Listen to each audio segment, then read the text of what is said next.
Hey y'all, cooking, cutting up, keeping it real. Listen, after coming home from work, long day, I've got pork chops that I need to cook. So I'm gonna show y'all how I'm gonna throw together a dry rub, put on these pork chops, and I'm gonna use a foil covered pan and a rack.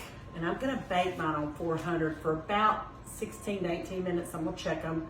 Don't wanna overcook them. But let me show you what I'm gonna do. Before I get started, I'm gonna spray this with some cooking spray. I've got a head of cabbage as well. Now, the hubs don't eat cabbage, but Papa and I do. And so I'm gonna do some cabbage as well in the oven. But let's get our dry rub together first. I'm gonna start with some brown sugar, and I'm gonna use Truvia brown sugar just so it doesn't add any more calories to this than necessary. You can use regular brown sugar, but to me, pork needs a little something sweet. And I've got 4 pretty good sized ones, so I'm gonna put probably about, I don't know, half a cup of brown sugar.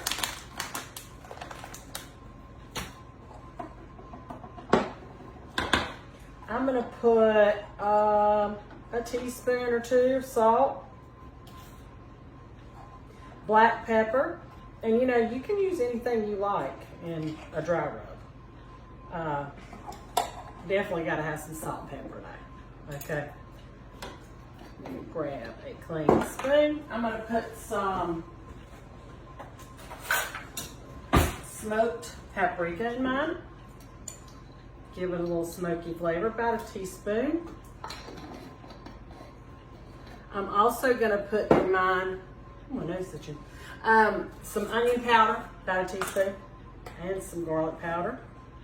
You could put cumin, you could put chili powder, totally up to you. A little garlic powder. I think I will put a little chili powder in mine as well.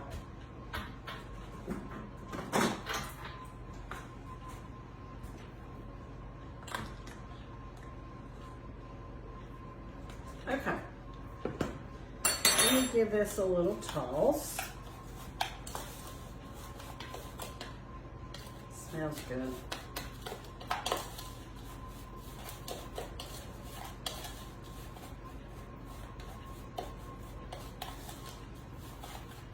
Okay, that's gonna be my dry rub. So, what I'm gonna do is I am going to open up these pork chops. These are bone-in pork chops. And of course, Farm Cat is making her appearance. She loves it. Loves to be on camera. Okay.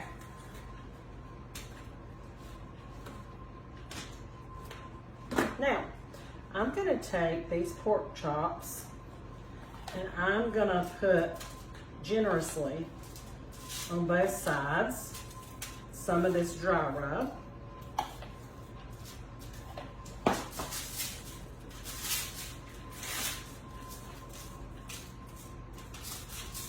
We'll flip these over and do the same thing to the other side.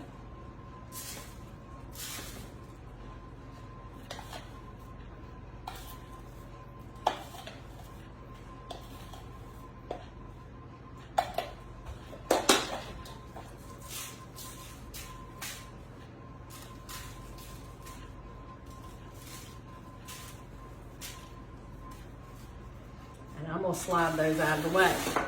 Now, let me give my hands a wash.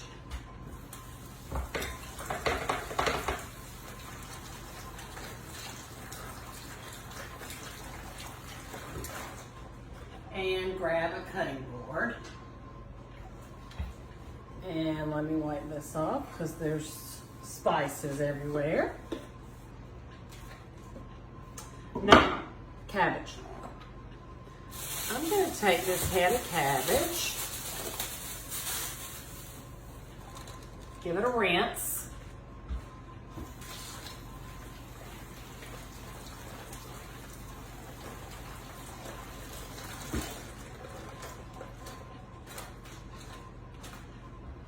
Okay.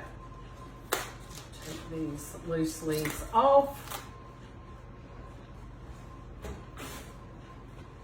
And I am going to take another pan that I've also lined with foil for easy cleanup. I'm going to spray it with some cooking spray. And I could have used that, no-stick foil. I didn't even think about that. But anyway, that's okay. We'll make it work. And I'm going to grab a knife.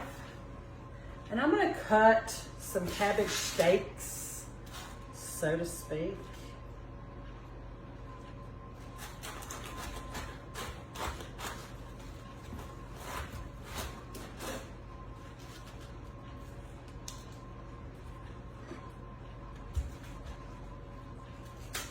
Cut mine about 1/4 inch thick.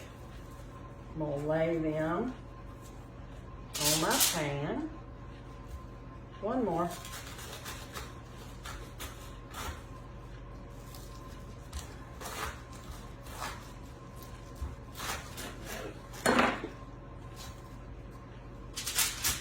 Okay. And to this is how I'm going to season mine. You know what? Who am I kidding? I'm going to put that on there too. Let me grab a little bit of olive oil so that my spices will stick to this.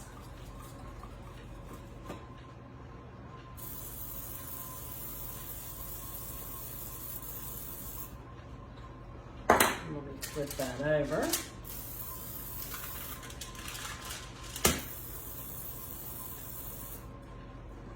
Okay, now to this I'm going to add some salt and pepper, black pepper,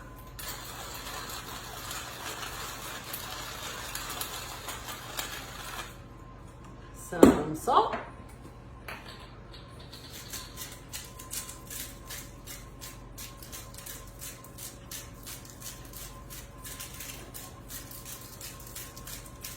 to your taste, or you can use whatever spices you like. I'm going to use a pad of butter.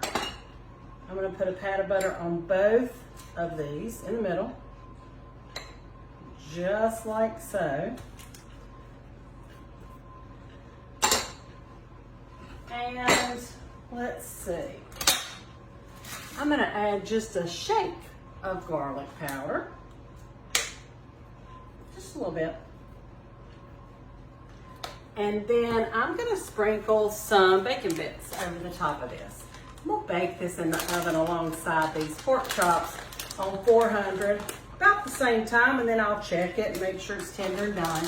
I want mine to be a little brown on the edges if possible. And I don't know, I might throw some macaroni and cheese like the box kind as a side with this. But that's what I'm doing in my kitchen tonight. Quick, easy, and hopefully delicious. I'll post a picture at the beginning of the video of the finished plate. And, make it your own. Do what you will with it. You could put some chicken broth over this, or I don't think it'll need it with that butter. But anyway, we'll see. I'll show you a picture of it when I'm done. Make it a great day, and happy dinner time. See ya.